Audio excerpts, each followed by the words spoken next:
Bonjour, bienvenue au chapitre 1. Dans cette courte vidéo, je présenterai les objectifs du chapitre 1 et je vous expliquerai sa structure afin d'en faciliter la compréhension. Le chapitre 1 établit les bases de ce manuel. Il vous prépare à des discussions plus approfondies sur des sujets pratiques tels que les bases de données en santé, les stratégies de recherche, la littératie en santé, la désinformation, l'équité et l'évolution de la relation entre les consommateurs et l'écosystème de l'information en santé.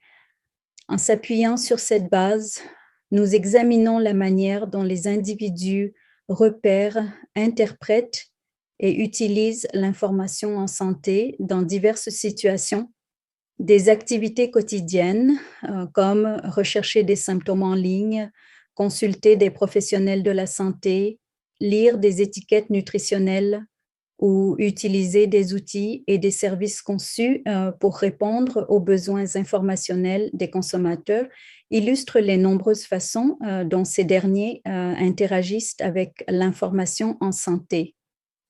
En explorant ces comportements, le chapitre 1 pose les bases nécessaires à la compréhension des processus dynamiques par lesquels les personnes recherchent et utilisent l'information en santé. Alors, qu'allez-vous apprendre dans ce chapitre?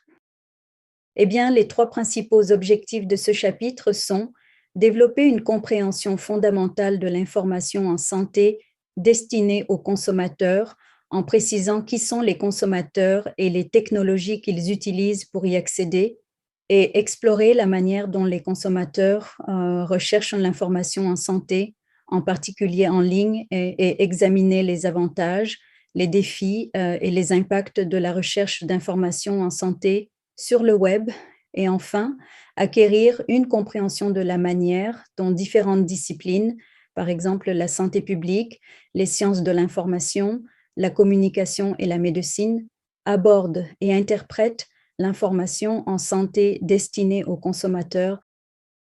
Maintenant, permettez-moi de vous expliquer comment ce chapitre est organisé. Nous l'avons divisé en 5 sections courtes et faciles à suivre afin de soutenir un apprentissage modulaire et progressif. Chaque section commence par un résumé du contenu, puis vous trouverez des capsules vidéo qui vous guident à travers les idées clés. Voici ce à quoi vous pouvez vous attendre dans chaque section. Une courte conférence enregistrée, accompagnée de diapositives et d'un bref résumé. Une discussion détaillée des thèmes abordés dans chaque section. Enfin, en classe, des activités interactives vous permettent de mettre en pratique et de vérifier vos connaissances. Cette organisation vise à améliorer la compréhension, à maintenir un apprentissage actif et à vous offrir de la flexibilité, que vous participiez en temps réel ou que vous travailliez de façon asynchrone. Merci d'avoir regardé cette vidéo d'introduction. Veuillez consulter chacune des sections du chapitre 1, visionner les cours enregistrés et compléter les cours quiz ainsi que les travaux écrits afin de démontrer votre compréhension de la matière. Je vous souhaite une expérience d'apprentissage agréable et enrichissante.